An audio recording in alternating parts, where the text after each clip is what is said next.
Entró a buscar trabajo. Solo quería una oportunidad. Era una noche de martes. Un bar cualquiera en Texas. Una joven de 24 años que no conocía a nadie adentro y un hombre que la estaba mirando. Jacqueline Vandagriff nunca regresó a casa. Era el 13 de septiembre de 2016, Frisco, Texas. Jackie tenía 24 años, estudiaba nutrición en la Texas Women's University y esa noche había decidido entrar a un bar cercano a preguntar si necesitaban personal. Era un paso pequeño hacia su futuro, una decisión de 5 minutos. 5 minutos que lo cambiarían todo. Jackie había nacido en Frisco y crecido en una familia que la describía como luminosa, curiosa, llena de vida. Era el tipo de persona que entraba a un lugar y lo llenaba. Tenía planes, tenía sueños. Esa noche solo quería dar un pequeño paso hacia ellos. Entró al bar con una sonrisa. A 2 sillas de distancia estaba sentado Charles Dean Bryant, 29 años. Entrenador de fitness. Y esa noche, Charles Bryant no había ido al bar a tomar una copa. Había ido a buscar a su exnovia. Caitlin Mathis tenía una orden de restricción contra él. Lo había reportado a la policía. Lo había dejado y le había dicho que no volviera. Pero Bryant no aceptaba eso. Esa noche fue al bar donde Caitlin solía ir. Caitlin no estaba. Jackie sí. Y Jackie se parecía a Caitlin. Las cámaras de seguridad captaron todo. Jackie y Bryant conversando. 2 personas tomando algo en un martes por la noche. Nada fuera de lo ordinario. Las cámaras los captaron saliendo juntos. Jackie no tenía manera de saber quién era realmente el hombre que caminaba a su lado. No sabía que en la mente de Bryant, ella ya no era Jackie, era Caitlin. A las 4:43 de la madrugada del 14 de septiembre, una cámara de Walmart captó a Charles Bryant entrando a la tienda. Caminaba con calma, sin prisa. Fue directamente a la sección de herramientas. Tomó una pala, pagó en efectivo. Salió. Horas más tarde, los bomberos respondieron a un reporte de un pequeño incendio en un parque cerca del lago Grapevine. Era Jackie. Su cuerpo había sido quemado y abandonado como si no valiera nada, como si nunca hubiera existido. Pero Bryant cometió un error. Después de matarla, tomó su teléfono y con ese teléfono buscó a Caitlin en Facebook. La agregó. Ese movimiento sería el hilo que comenzaría a desenredar todo. Los investigadores tenían cámaras, tenían una pala comprada a las 4 de la mañana. Tenían un teléfono usado después de la muerte de Jackie y tenían un nombre, Charles Dean Bryant, el mismo hombre con una orden de restricción por acoso, el mismo hombre que esa noche había ido al bar a buscar a otra persona. Lo que los Texas Rangers encontrarían en las siguientes horas dejaría a todos sin palabras. Los Texas Rangers asignaron al investigador Holland al caso. Holland era conocido por una cosa, no se rendía. Lo primero fue revisar cada cámara disponible, el bar, el Walmart, el parque, las calles entre cada punto. Los investigadores construyeron una línea de tiempo minuto a minuto de los movimientos de Bryant esa noche, y cada imagen confirmaba lo mismo. Bryant había estado en todos los lugares correctos, en todos los momentos correctos. El 18 de septiembre, 5 días después de la muerte de Jackie, Bryant fue arrestado, no por asesinato, por violar la orden de restricción de Caitlin. Era lo único que tenían en ese momento, pero era suficiente para mantenerlo detenido mientras la investigación avanzaba. Los detectives fueron a su casa en Hazlet. Lo que encontraron adentro les confirmó todo lo que ya sospechaban. Una bolsa,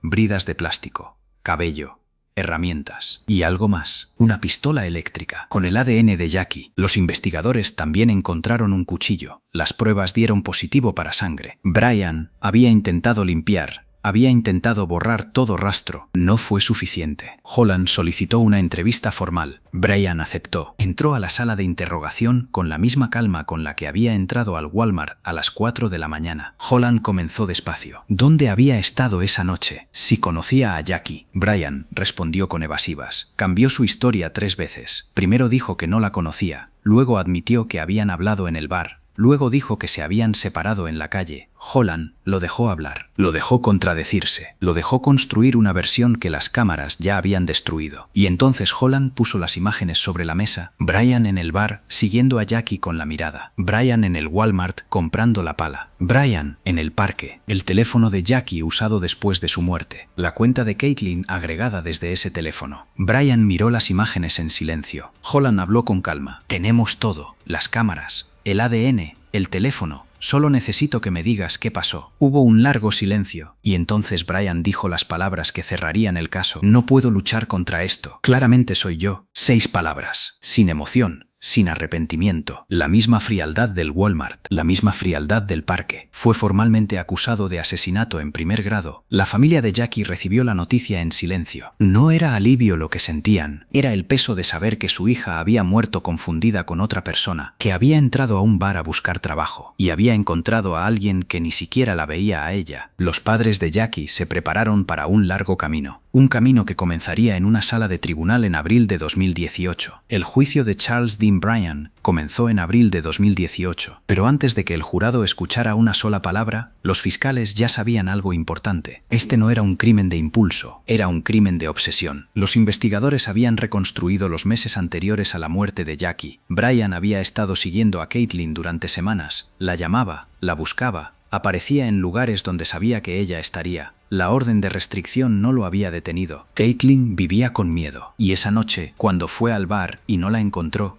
su obsesión buscó otro objetivo. Jackie simplemente tuvo la mala suerte de estar ahí, de parecerse a ella. Los fiscales presentaron la evidencia pieza por pieza. Las cámaras del bar mostraron a Bryan siguiendo a Jackie con la mirada desde el momento en que entró. No fue un encuentro casual, fue una decisión deliberada. Las cámaras del Walmart hablaron por sí solas. Una pala comprada a las 4 de la mañana no necesita explicación. El ADN de Jackie en la pistola eléctrica tampoco. Ni la sangre en el cuchillo. Ni el teléfono usado después de su muerte para buscar a Caitlin. La defensa intentó construir una narrativa alternativa. Argumentó que no había evidencia directa del momento del crimen, que todo era circunstancial, que existía la posibilidad de duda razonable. El jurado escuchó y rechazó cada argumento, porque las cámaras no mienten, porque el ADN no miente, porque una pala comprada a las 4 de la mañana no tiene otra explicación posible. El testimonio más devastador vino de Caitlin Mathis. Se sentó frente al jurado y habló de Bryan, de su obsesión, de las llamadas que no paraban, de las apariciones inesperadas, de la orden de restricción que había pedido porque tenía miedo, y luego dijo algo que silenció la sala. Dijo que vivía con culpa, que pensaba en Jackie todos los días, que a veces se preguntaba si hubiera podido hacer algo diferente, si hubiera podido advertir a alguien, si la muerte de Jackie hubiera podido evitarse. No había respuesta para esa pregunta, solo había silencio. Los padres de Jackie estuvieron presentes cada día del juicio,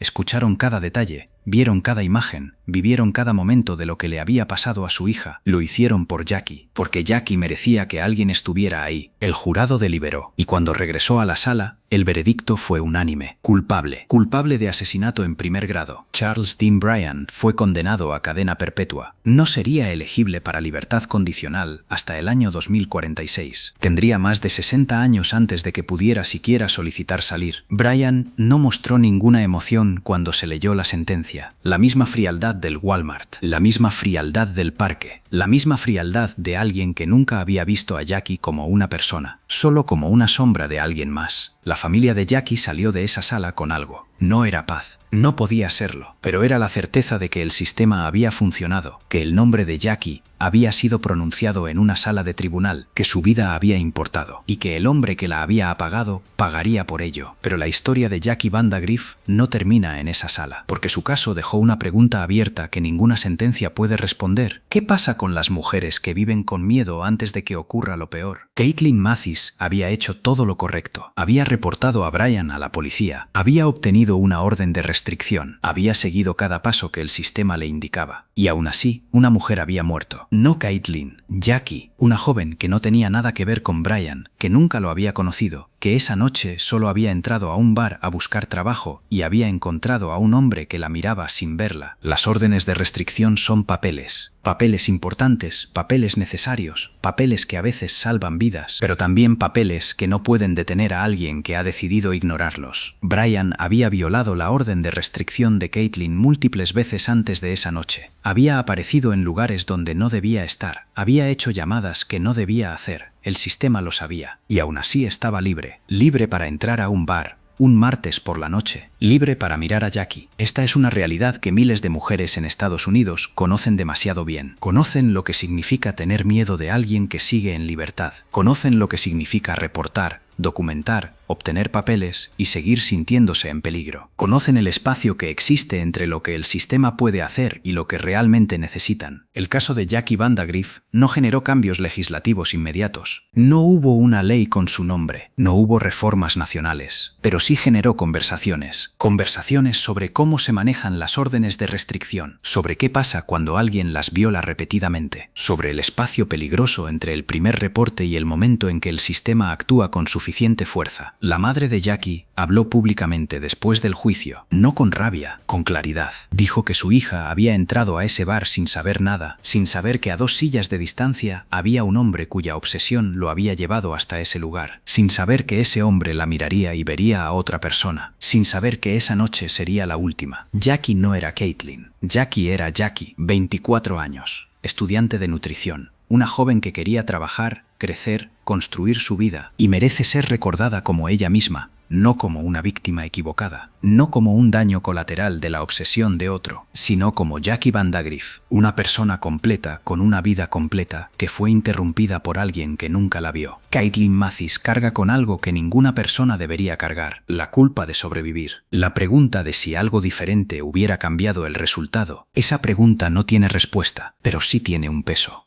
que ella lleva cada día, un peso que el sistema le impuso sin querer cuando no detuvo a Brian a tiempo. El caso de Jackie nos recuerda algo incómodo, que a veces la violencia no llega de donde esperamos, que a veces llega de un extraño que busca a otra persona, que a veces el peligro no tiene nombre ni cara hasta que ya es demasiado tarde, y que las órdenes de restricción, los reportes, los papeles, no siempre son suficientes. Jackie merecía llegar a casa esa noche, merecía conseguir ese trabajo, merecía graduarse, merecía toda la vida que tenía por delante. No la tuvo, y eso no cambia con ninguna sentencia, pero su nombre permanece, y mientras su nombre se pronuncie, Jackie Vandagriff no desaparece. Hay algo que los investigadores descubrieron durante el juicio que nunca llegó a los titulares principales, algo que hace la historia de Jackie aún más oscura. Brian había estado en ese bar antes, no una vez, varias veces, siempre buscando a Caitlin, siempre en los mismos lugares donde sabía que ella podría estar. Los investigadores reconstruyeron sus movimientos en las semanas anteriores al 13 de septiembre. Brian había violado la orden de restricción al menos en 3 ocasiones documentadas. Había aparecido en el bar, había conducido por la calle donde vivía Caitlin, había llamado desde números desconocidos. El sistema lo sabía, y el sistema no actuó. Cada vez que Caitlin reportaba una violación, el proceso comenzaba de nuevo: documentar, reportar, esperar. El ciclo que miles de mujeres conocen, el ciclo que se siente como correr en círculos mientras el peligro se acerca. Brian nunca fue detenido preventivamente, nunca fue considerado una amenaza suficiente para quitarlo de las calles, hasta que Jackie murió. El Ranger Holland habló sobre esto después del juicio, no con excusas, con honestidad. Dijo que el sistema tiene grietas, que las órdenes de restricción son herramientas importantes pero incompletas, que cuando alguien las viola repetidamente, la respuesta del sistema necesita ser más rápida y más firme. Dijo que Jackie merecía más. Caitlin también. En Estados Unidos, cada año mueren aproximadamente 1.500 mujeres a manos de parejas o exparejas. Muchas de ellas habían reportado amenazas, muchas tenían órdenes de restricción, muchas habían hecho todo lo correcto, y aún así no sobrevivieron. El caso de Jackie Vandagriff pone rostro a ese número, un rostro joven, ojos brillantes, una estudiante que esa noche solo quería un empleo. No era parte de ninguna estadística. Era Jackie, y su muerte no fue inevitable. Fue el resultado de un sistema que no actuó con suficiente fuerza cuando todavía había tiempo. La comunidad de Frisco no olvidó a Jackie. Sus amigos de la universidad organizaron una vigilia. Sus profesores hablaron de ella en clase. Su familia creó un espacio para su memoria, porque Jackie no era solo una víctima, era una hija, era una amiga, era una joven que tocaba la puerta de su futuro, y alguien apagó esa posibilidad antes de que pudiera abrirla. Si esta historia te impactó,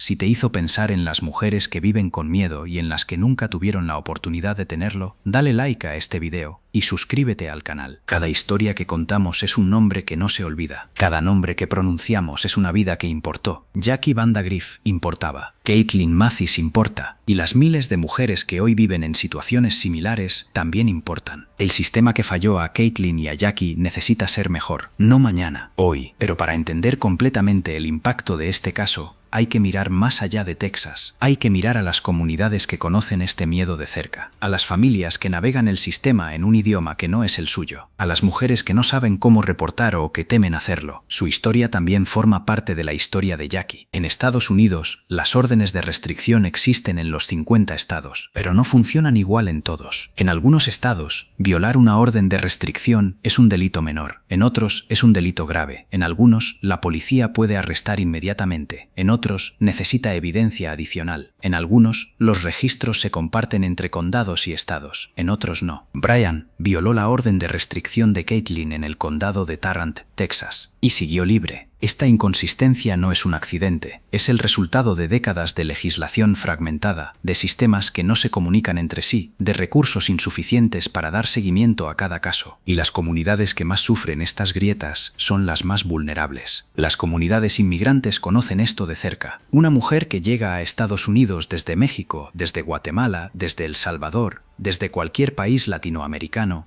no siempre sabe que puede reportar a su agresor sin consecuencias migratorias. No siempre sabe que existe protección legal para ella. No siempre confía en el sistema porque el sistema no siempre ha confiado en ella. El miedo no solo viene del agresor. A veces viene del uniforme, a veces viene del idioma, a veces viene de no saber qué pasará si llama al 911. Estas mujeres no reportan. Y cuando no reportan, el ciclo continúa. El agresor sigue libre y el sistema nunca se entera hasta que es demasiado tarde. Jackie Vandagriff no era inmigrante, no era latina. Era una joven blanca de clase media en un suburbio seguro de Texas. Y aún así el sistema falló. Ahora imagina lo que ocurre cuando la víctima no tiene los recursos que Jackie tenía, cuando no habla inglés, cuando no sabe cómo navegar el sistema, cuando tiene miedo de que reportar traiga más problemas que soluciones. El caso de Jackie generó conversaciones importantes, pero esas conversaciones necesitan incluir a todas las mujeres, no solo a las que tienen acceso, no solo a las que hablan el idioma del sistema, a todas. En Texas, la comunidad latina representa más del 40% de la población. Son madres, hijas, estudiantes, trabajadoras. Son mujeres que merecen la misma protección que cualquier otra. Merecen saber que pueden reportar. Merecen saber que hay recursos disponibles. Merecen saber que su vida importa tanto como la de cualquier otra persona. El nombre de Jackie Vandagriff abrió una conversación que todavía no ha terminado, una conversación que necesita incluir las voces que más raramente se escuchan, las voces de las mujeres que viven con miedo en silencio, las voces de las que no saben que tienen derechos, las voces de las que el sistema no ve hasta que ya es demasiado tarde. Jackie entró a un bar un martes por la noche. Solo quería trabajo, solo quería una oportunidad,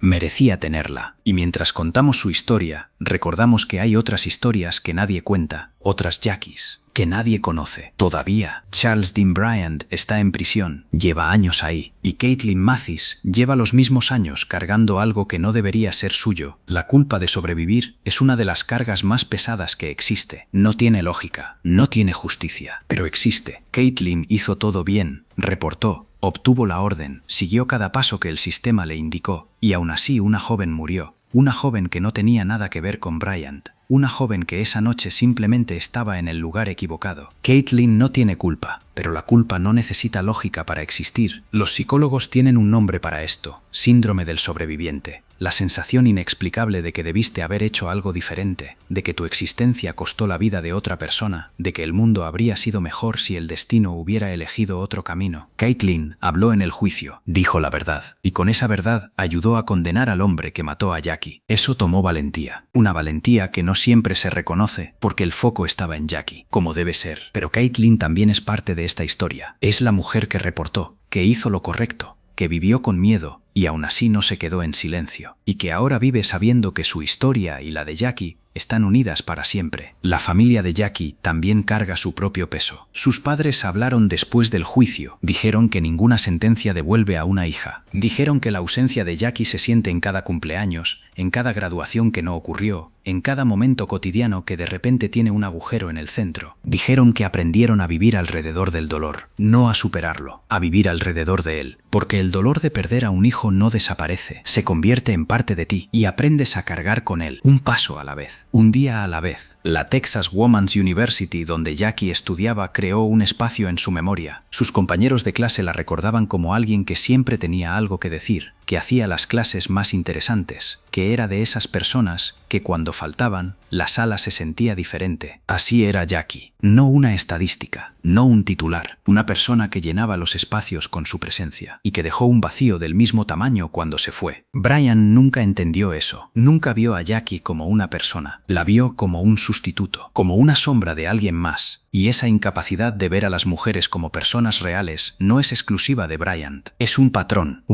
documentado. Un patrón que aparece una y otra vez en los casos de violencia contra las mujeres. La deshumanización que precede a la violencia. El momento en que alguien deja de ver a una persona y empieza a ver un objeto, un medio, una herramienta para resolver algo que existe solo en su mente. Jackie nunca fue parte del problema de Bryant, pero pagó el precio más alto por él. Eso no es justo. Nunca lo será. Y reconocerlo es el primer paso para construir un mundo donde ocurra menos. Un mundo donde las Caitlins sean protegidas antes de que llegue lo peor. Un mundo donde las Jackies lleguen a casa. Jacqueline Vandagriff tenía 24 años. Estudiaba nutrición. Soñaba con graduarse. Esa noche solo quería un empleo de medio tiempo. Entró a un bar y nunca volvió a casa. Su historia no es la historia de un monstruo, aunque Brian lo sea. Es la historia de un sistema que vio las señales y no actuó, de una orden de restricción que no detuvo a nadie, de una joven que pagó el precio de una obsesión que no tenía nada que ver con ella. Jackie no conocía a Bryant. Brian no conocía a Jackie. La vio y vio a otra persona. Eso es todo lo que necesitó. 5 minutos en un bar. Y una decisión que no tenía ninguna lógica, excepto en la mente de alguien que llevaba meses negándose a aceptar que una mujer le había dicho que no. Caitlin dijo que no. El sistema dijo que sí, que podía seguir libre. Y Jackie pagó la consecuencia. Eso no se olvida. No debe olvidarse, porque mientras se recuerde, hay una posibilidad de que el sistema mejore, de que la próxima orden de restricción sea tomada más en serio, de que la próxima mujer que reporte sea escuchada con más urgencia, de que la próxima Jackie llegue a casa. Charles Dean Bryan está en prisión. No saldrá hasta el año 2046 como mínimo. Tendrá más de 60 años. Habrá pasado décadas en una celda. Pero Jackie tendrá para siempre 24. Para siempre estudiante. Para siempre la chica que entró a un bar buscando una oportunidad. Sus padres llevan años aprendiendo a vivir con ese vacío. Un paso a la vez. Un día a la vez. Caitlin lleva años aprendiendo a cargar con algo que no es su culpa pero que siente como suyo. Y el sistema que falló a ambas sigue siendo el mismo, con las mismas grietas, con las mismas inconsistencias, con las mismas zonas grises donde las órdenes de restricción existen en papel pero no siempre en la realidad. Jackie Vandagriff merece ser recordada, no como una víctima equivocada, no como un daño colateral, como Jackie, una persona completa con una vida completa que fue interrumpida, una joven que llenaba los espacios con su presencia, que hacía las clases más interesantes, que tenía algo que decir, que tenía planes, que tenía sueños, que esa noche solo quería trabajo. Dale like a este video y suscríbete al canal. Cada historia que contamos es un nombre que no se olvida. Cada nombre que pronunciamos es un recordatorio de que detrás de cada estadística hay una persona real. Jackie Vandagriff, 24 años, nunca olvidada.